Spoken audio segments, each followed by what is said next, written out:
Oh, Ellie, you fucked it up. Oh, forget it. I was gonna Huxley it. Hi, everyone.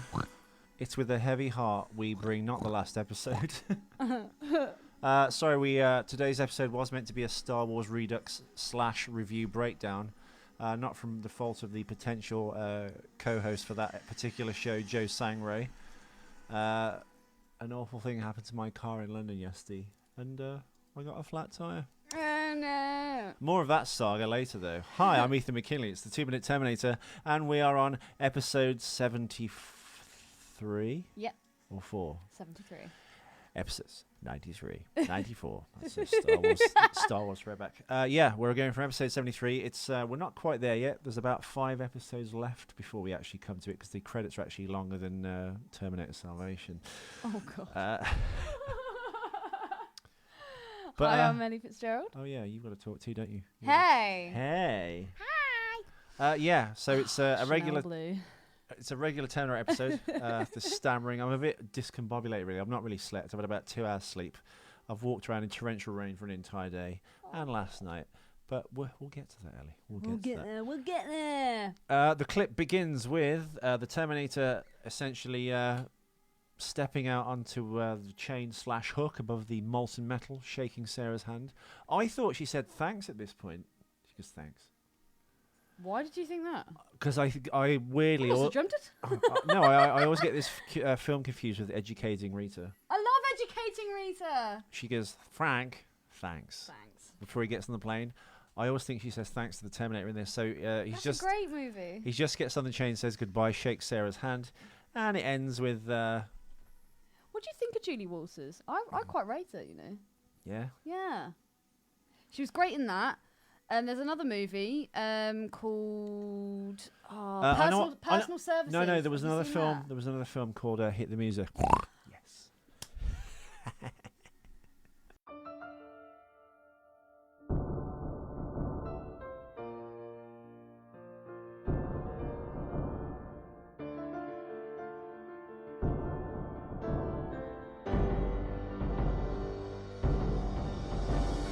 Watch out for machines, they're unstoppable. Watch out for machines, they will rule the world. Oh, it's so good being a smug git. Shut up. Have you ever seen Personal Services? That's about... Cynthia Payne, the madam, right? She ran a house of ill repute. My mother always wanted to do that, by the way. Your mum would be amazing at that, and she looks like one of the women that's in the film, but she's actually got a dick. Yes, my mum looks like Michael Palin. Have you seen the film? It's really good. No. You'd love it. I know It's all about sordid sex and shit. I know it's made by Handmade Films, which was George Harrison of the Beatles production company. They made the Monty Python films. They made Life of Brian, The Meaning of Life. What's the other Monty Python film that's in that 3 trilogy pantheon? It's Monty Python and the Holy Grail. The Holy Grail. And then They made Time Bandits, Holy Grail, Life of Brian, Personal Services, Jabberwocky. I think they made Jabberwocky. Earlier, weren't you? Yeah, you should watch that. It's a bit weird. It's got some crazy stuff in it. Sounds amazing. Yeah, it's strange. Terry's cool. The clip, of course, ends with the Terminator going now into the lava with the iconic thumbs up. And as we know, James Cameron wanted you to be emotional and crying at this point when he gets lowered into the thing. I have cried at this. Did you roll a tear at this, Ellie? Yeah, I did. Well, because as I said in a couple of episodes back, I always used to see this as my dad. It's like, no, Dad, don't do it. Let's say the thing my dad would do. What? Throw himself into lava? No, he'd push your mom into lava. Self-sacrifice. No way. He'd so push your mom He into lava. wouldn't. Yeah, he would. No, he wouldn't. Yeah, he would. No, he wouldn't. He'd go first. You go first. No, it's awesome. It's such a... it does break my heart. It's a very touching moment. Actually, we've made a mistake. It's actually episode 74, because Friday's episode was 73. Well, like I said, on the same... because we've got a slightly skewed timeline, but it doesn't matter at this point. So we just like play jazz. Fuck, mate. Yeah. Have you got any facts, babe? It's back. Well, yeah, but we did them on Friday. Oh. I'd like to reiterate from last episode. Brad Fiedel, the composer, wanted to do like an electronic version with bagpipes to the stars. So yeah, he's going to play. Fuck for that. He was going to play Amazing Grace. You know what? I can't do the facts. You want to do the facts? We're coming to the end, Ellie. Go on. Just reel them off. Yeah. This one. Okay, so we've got Brad Fiedel originally wants to do the Amazing Grace type theme for the lowering with bagpipes. Yeah, but that would be shit. The molten metal vat was only 3.5 I actually wrote that as a thing. Feet That deep. would have been shit. And Fantasy 2 did the fire effects. And if you want to hear more about Fantasy 2, if you go to 73's list of things and facts amazing. and links. What? Brad Fiedel originally wanted to do an Amazing Grace type theme for the lowering with bagpipes, but that would have been shit. I love that you've put that in your notes. Well, I think that's what Cameron kind of said, but he didn't say it in that way. He's like, "Fuck that shit." I don't know why, but imagining that with bagpipes, it's almost like something out of Simpsons. Do you not think? Well, also, I mean, it was used in when they obviously spoiler alert when we if you see Star Trek 2 when Spock dies at the end and they kind of like put him in that coffin and shoot him towards they do the bagpipes, yeah. Towards the new Genesis when planet. everyone thought that Spock was dead, but actually he's yeah, dead. Amazing Grace. What? He's not. He's not dead. What happened to him? He was just like frozen. No. Not frozen. Why is he alive? Spock's alive. How? What brings him back to life, Ellie? I can't remember. Well, because they create the Genesis device, which creates life from lifelessness, just like in the Bible. Basically, they shoot a missile into like a dead space body and/or moon, quoting the film. It basically creates life from nothing and turns an inhabitable environment into a livable space. Yeah, I remember that. They were the good movies. But what happens if you like shoot old the Star Genesis Trek. device into a planet that already has life, and it destroys that life in favour of its new matrix, as Spock says? So when Spock does in fact really die, and they shoot his coffin onto the Genesis planet, its final resting place, because it's like this melting pot of new life. Only 3.5 meters. To actually shit in the mouth of of Star Trek 3, as Spock said in 2, because it destroys the life that already exists in favour of creating a new matrix of life, Spock wouldn't really come back to life. No. He'd have turned into something else. Something Like a else. giant bunch of knees taped together. A or bunch something. of knees. Oh my god. He wouldn't be Spock, basically. They kind of, they gloss over that a little bit.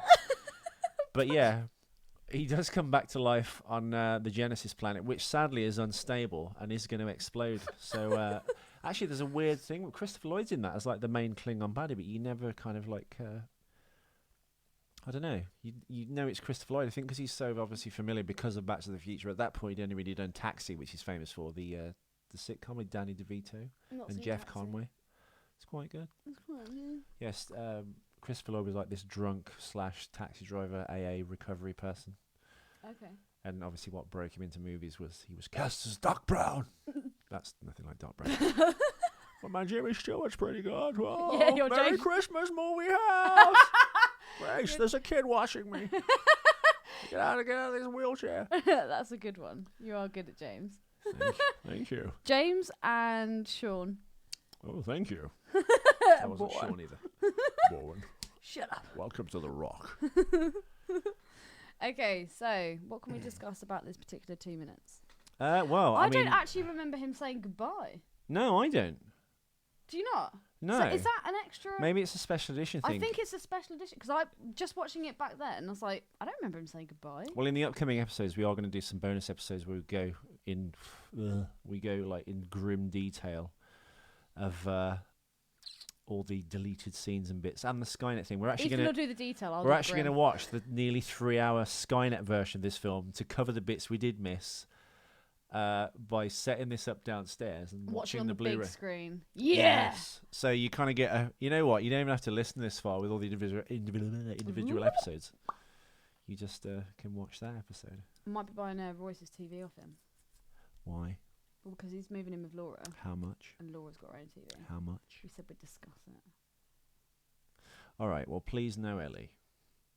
I'm just going to throw this one out there. My advice to you would be buy a brand new TV Just get a new one. that's 50 inches plus. and spend, maybe 500-600 quid on it. Okay. That's just my opinion. That's just my opinion. And then I can watch Avatar on it.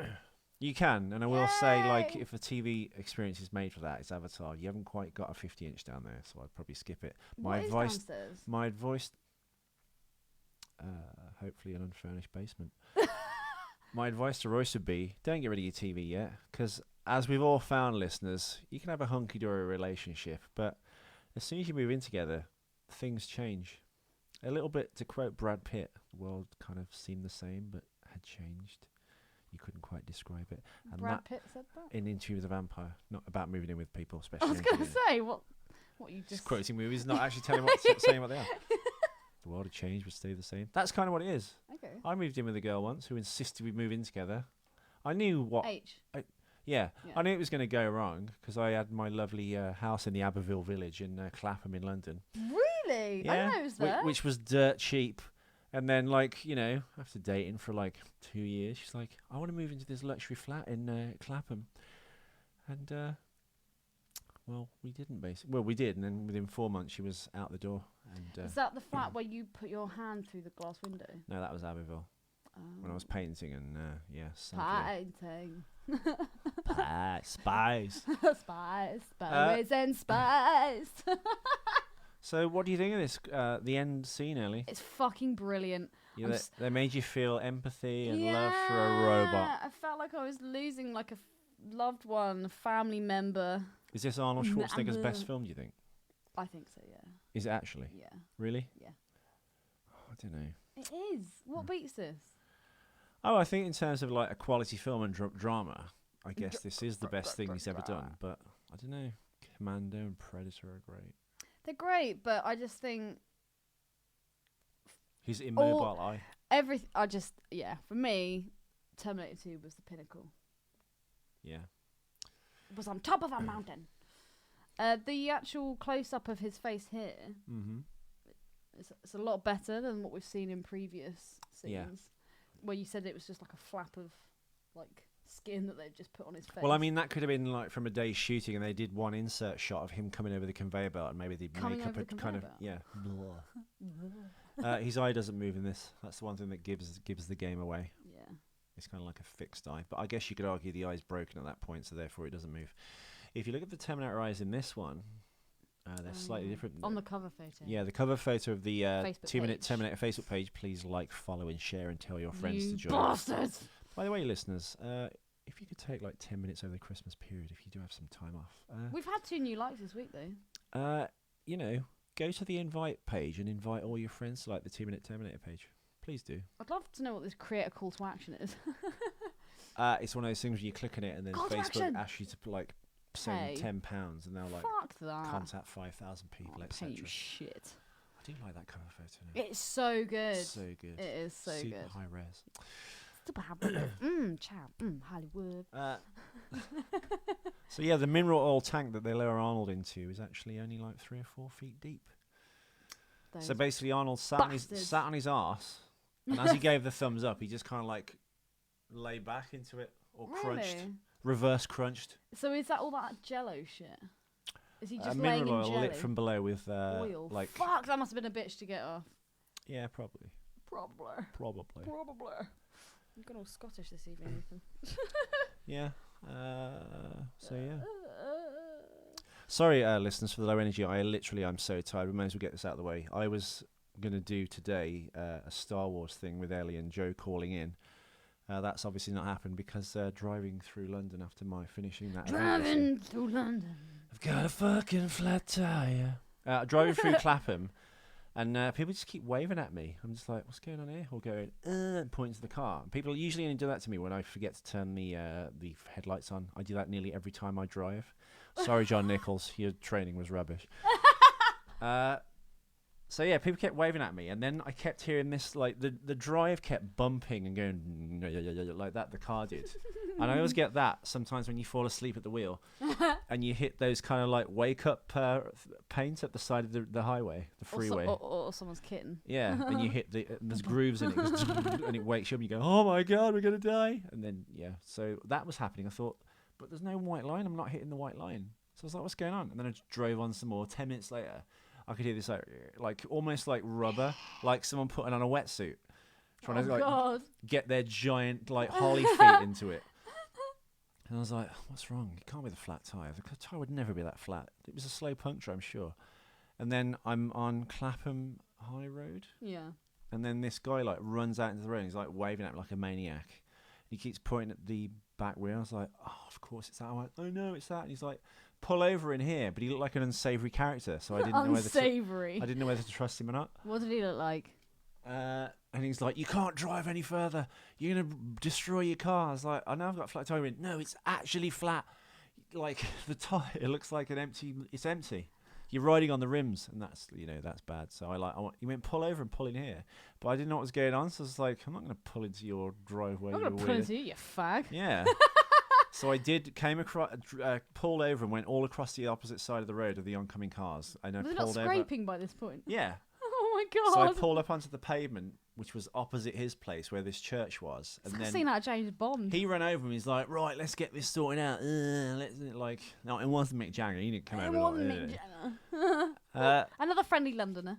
Yeah, so he went, you've got a flat tyre, we'll pump it up. And then he's like, open your boot. So he's like, I was like this damsel in distress. He's like, I was going, okay. Woo. Aww. So I opened my boot. He's like, where's your spare tyre? I was like, I don't think there is one in, because I think my mother mentioned ages ago there was no spare tyre in the car. And by the way, everyone, please check if you've got a spare tyre if you live in England or Europe. Because of European law, to keep the emissions low, car companies no longer put a spare wheel in your car. Fuck off. So you're not having extra weight in the car unnecessarily. What? How is it unnecessary? Therefore, you're not burning enough fuel to damage the atmosphere or the ozone. Ridiculous. It's ridiculous. That's fucking retarded. So they've taken human safety and strandedness and personal sovereignty and transport over, Poor fair maiden Ethan. Yeah. What if that had happened on the motorway? Oh my God. I'd have crashed and died, or I would have been stranded with no one to reach out to. Would have had to call in someone like a wrecker to come and pick up the car, which would have cost hundreds of pounds. So we looked up. I went, maybe it's under the car. I went, yeah, that's the thing it's sitting in, but we're looking at the bottom of it. So we pulled the carpet up in the trunk, American listeners, or the boot, English or European listeners. Boot. And I swear to God, in the kind of like depressed jelly mold, like the convex shape that a wheel would be in, there's a polystyrene wheel shape, and in the middle of it, there's a what is it? There's a foam finger just going, fuck you. Yeah. You're gonna die. I wish there had been a note that just said that. Yeah, it was the guy that owns it was a picture of the guy that owned the car company, personally signed, with his balls out, and he was just going, fucking kiss my balls. You're going to die. Yeah, so in the middle of this little square depression, there was like a tyre pump which you plug into the cigarette lighter. Yeah. And that was it. And some glue. So he was like, what is it, fucking heart attack? This dude was like, this is your tyre repair kit, but he was really pissed. So he was trying to help. But I knew what he was trying to do then. And I was like, okay, I'll do it. So he went, no, I'll do it. You don't know what you're doing. But I was like, we've got instructions. So he gave me his torch. And basically, the valve where you put the air into the tyre, you've got this little plastic key, and you put the key into the valve, and you unscrew it, and you take out the little pin in the valve. So it's basically like a plug hole in a sink. Mm-hmm. But he couldn't do it. He's like, oh, it's fact, I can't do this. So he went back to his kind of business operation, should we just say, which was across the road. He was selling Christmas trees on an illegal Christmas trees on this kind of like out of business, like their like forecourt or parking lot. So he's basically squatting and selling Christmas trees. So he just walked off and just give it up. It's not going to work. And I was like, I read the instruction now. This seems easy enough. So I looked at it with my torch, got the key in there, and slowly anti-clockwise unturned the valve. Got that out. So it's basically a hole. And then you had this bottle with a kind of tube coming off it, as if like hair dye. What? So you put hair dye into your thing. Exactly that. Plugged it into the valve, and it said hold it upright and squeeze this glue. It was like PVA glue that Yeah. you have at school that smell of fish. That's all it was basically. I squeezed it into the tyre, and I guess the idea was you squeeze it into the tyre, and then you start pumping air into the tyre again. So I put the valve back in, screwed it tight so it stops the air coming back out. Put the air pump in the cigarette lighter, put that in the tyre, and then started pumping it up. It was doing it for about 50 minutes, and it said if it hasn't inflated by 5 minutes, basically you're fucked. Yeah. So I was like, it's not inflating. I was like, please fucking inflate, please inflate. But it felt like it was getting harder to me. The tyre. And then I looked under the car, and literally... And there were 3 refugees on there. Yeah, apart from that, they were getting spat in the face. Basically, the glue was like gurgling out. So it was just like the glue was going squaring out the back of the tyre where the hole actually was, and just going... It was like that egg going... Oh, yeah. The M&M egg in the frying pan. Fuck. So I was like, I'm screwed. And then he came back over. He's like, come over here, park your thing on the forecourt of here where it'll be safe. Because I called the cops and said, my car's here. And they're like, well, that's not our problem. I was like, no, but I'm telling you so you don't take away the car or give me a ticket. He's like, well, we don't do that anyway. That's the council.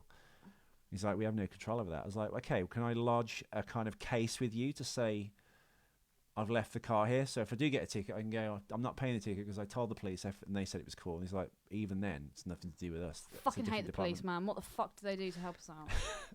So I was like, the only thing I can do now is trust this weird, like, untrustworthy looking, swarthy Romany type.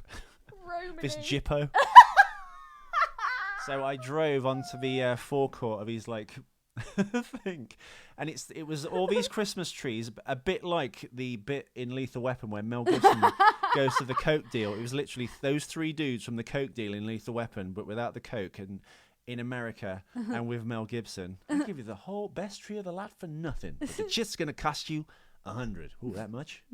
1, 2, 3. Forget it, you dumb shit. $100,000. I can't afford that on my salary. Tell you what, I'll take the whole stash off you for free, and you guys can go to jail. This badge ain't real, and you ain't real. You're crazy. And then he does the Three Stooges thing. Great. Awesome. Amazing. I wish they could have seen you moving the stuff around. Dental floss. I just used dental floss as a fake police badge, which they thought was fake in the movie. And it kind of is fake because it was a movie and Mel Gibson was an actor playing Martin Riggs. So I guess they were right. Yeah. It was fake. We just broke the first wall. The fourth wall. How many walls were there? So I pull it onto the car park of this thing. If you want to see the photos of this tree place, I'll put it on Facebook.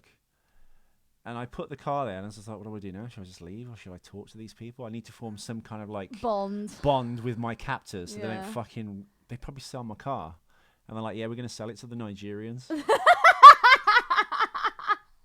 I was like, helpful and funny. It's like, we were going to nick it and take it apart when you were gone, but, like, it's actually not worth much, but we can sell it to the Nigerian gangsters. I was like, all right, brilliant. So I was like, they're either taking the piss or they're serious, so what can I do? So I just went, fuck it. So I sat round with these 2 other men round the campfire. And it was so weird. It was like this weird Christmas thing. We were surrounded by Christmas trees, and we're in front of this like oil drum on fire, a bit like the one, photos? Like Rocky when they're like, "Take it back," God. dude. And Frank Stallone's playing. It's just men warming their hands around an oil drum. So it was that. It was like the 3 kings in the Bible. It really was. It was so weird. That's what I said. Did you get any photos? It's like, you've rescued me. You're like the 3 kings, and I'm Jesus. We're in a manger right now. Jesus. I've had the long hair and the beard, and they were the 3 kings. Put it together, Ellie. And we were surrounded by Christmas trees, and it's Christmas. And it was a miracle. So they went, do you want a beer? And I was like, well, I don't drink. When in Rome. When in Rome, I need to bond with these people. So I started drinking beers. How was that? Fine. And then they gave me a pasty. Oh, a hot they pasty. Fed you. They fed me. Oh, Ethan. So yeah, I stayed with them for a couple of hours. They were talking about politics and the Illuminati and how expensive it is in London and who I was and and who they were. But one was a criminal, just got out of prison. He's like, oh, Birmingham. Oh, I was in a prison in Birmingham, the so-and-so prison, whatever it is. And then he's like, oh, I was in one in Wolverhampton for 2 years as well. I didn't ask him what the fuck he was in there for. What? That's the first thing I would have asked. I was like, oh, fuck. I'm gonna get bombed. These three ne'er-do-wells. Yeah, so no, they're really nice. They gave me food. They gave me like free drinks, and I was like, I'm gonna go now to George's and fucking sort this out. And they're like, oh, we've got this mate who owns a wreckers yard behind the road over there. We'll get you a fresh wheel. "Oh, there's Zach round the corner. We'll try Zach." I was like, "Have you got his number?" He's like, "Ethan, dude, just relax, man. We'll sort it out tomorrow." I was like, "All right, whatever. I'm just giving up now at this point." Oh. So I ate my pasty, stroked their dog, their traveller dog, and then Went on your way. went to George's, slept for 2 hours, woke up at 9. 2 hours. Well, I didn't sleep well at all. I mean, it was broken sleep because I didn't have earplugs. There was no blanket because George wasn't expecting me. George basically is a friend who's very kindly given me the key to his flat. So whenever he's away, I stay at his house when I'm in London. However, he didn't know I was coming, and he was in.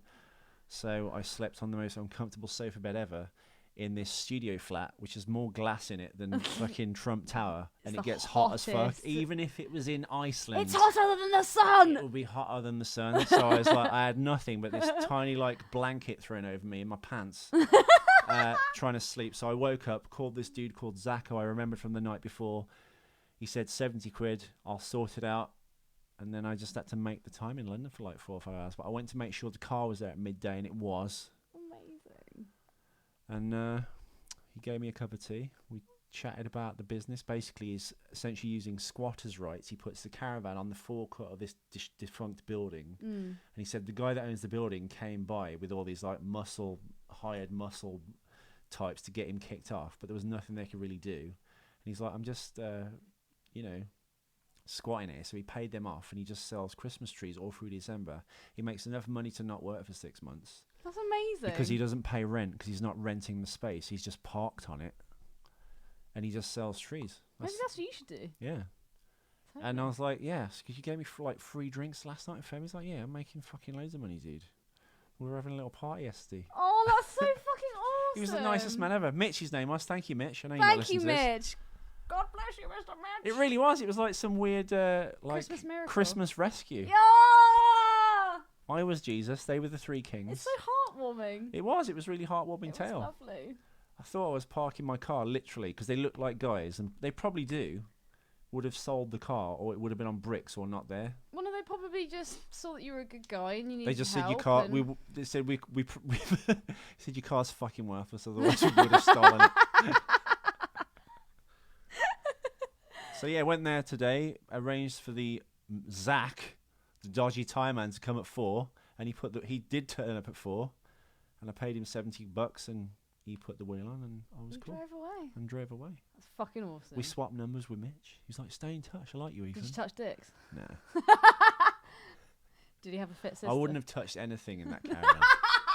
Did you actually go in the caravan? Oh yeah, I've got photos. Oh my god, I can't wait to see. I took photos of the car, and God, I want to see. but yeah, that's the reason like nothing happened today, because literally the entire, it was just a disaster. Sort this shit out. Yeah.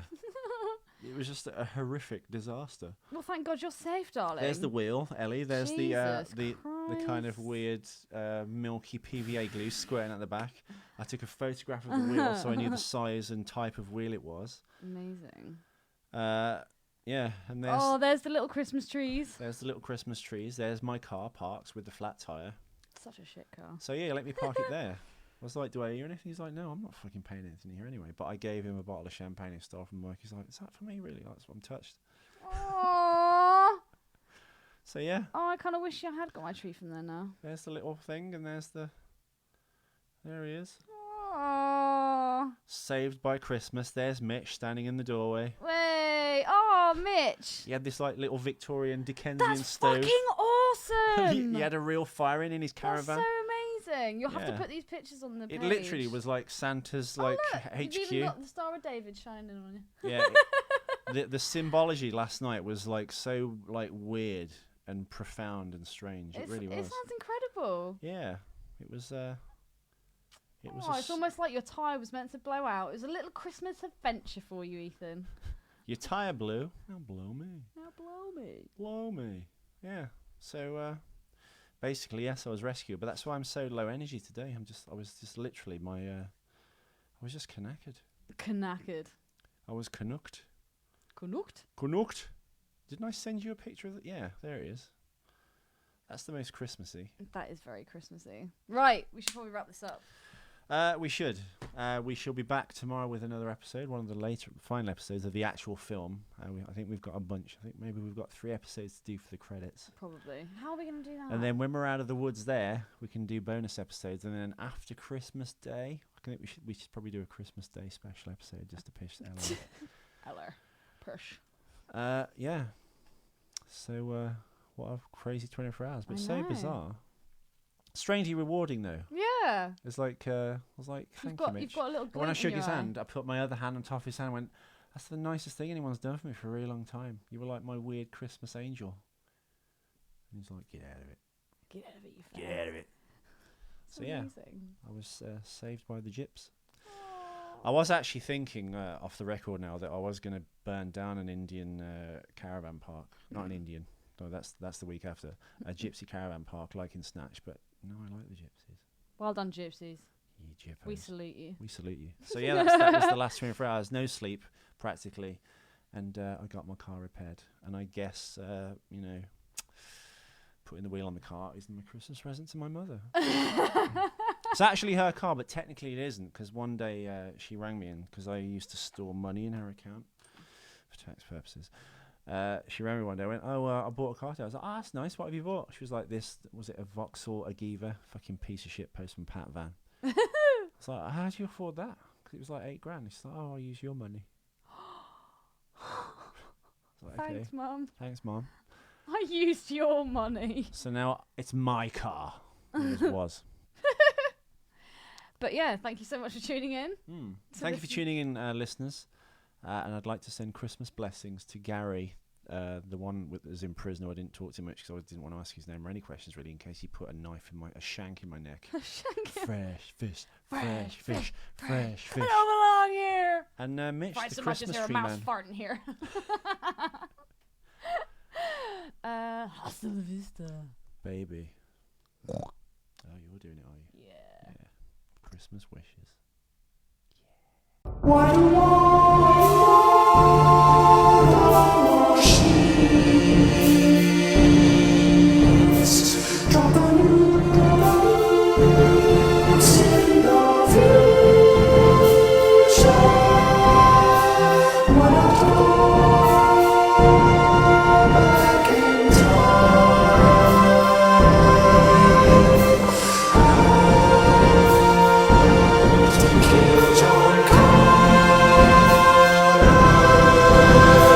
Watch out for machines, they're unstoppable. Watch out for machines, they will go